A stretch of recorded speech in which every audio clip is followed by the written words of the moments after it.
ফ্রান্সের দক্ষিণ পশ্চিমাঞ্চলের শহর বোর্দোর মাত্র 15 কিলোমিটার দূরে পৌঁছে গেছে ভয়াবহ দাবানল। পরিস্থিতি আরও অবনতির শঙ্কায় ঝুঁকিপূর্ণ এলাকা থেকে বাসিন্দাদের সরিয়ে নিরাপদ আশ্রয় নেওয়া হচ্ছে। এদিকে প্রতিবেশী স্পেনেও দাবানল ভয়াবহ রূপ নিয়েছে।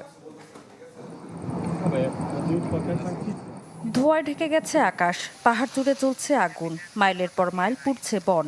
হেলিকপ্টার থেকে পানি ফেলেও নিয়ন্ত্রণে আসছে না দাবানল।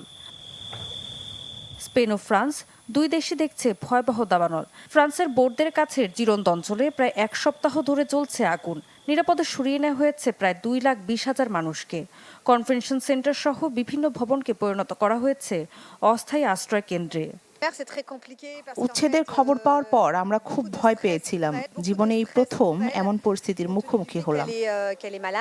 শুধু ঘর হারানোর ভয় নয়, দীর্ঘ অনিশ্চয়তা মানসিক চাপও বাড়িয়ে দিচ্ছে বাস্তুচ্যুত পরিবারগুলোর। শিশুদের জন্য এটা সবচেয়ে কঠিন। তারা বুঝতেই পারছে না সামনে কি অপেক্ষা করছে। আমরা শুধু তাদের সাহস দেওয়ার চেষ্টা করছি।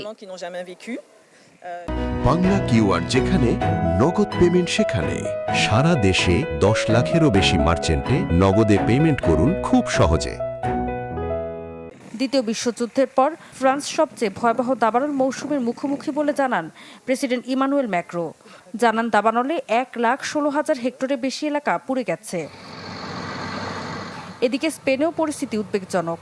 মাদ্রিদের পশ্চিমাঞ্চল থেকে কাস্তেওন পর্যন্ত বিস্তীর্ণ এলাকায় দাবানল ছড়িয়ে পড়েছে। কোথাও আগুন মহাসড়কের পাশ পর্যন্ত পৌঁছে গেছে। কয়েকটি অঞ্চলে আগুন এখনও নিয়ন্ত্রণের বাইরে।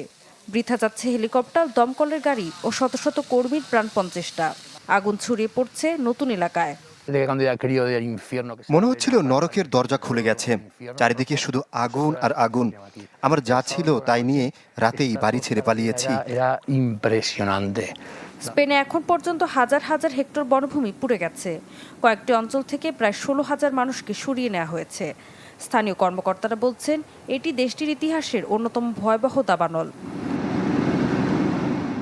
ঋতু সাহা, চ্যানেল 24।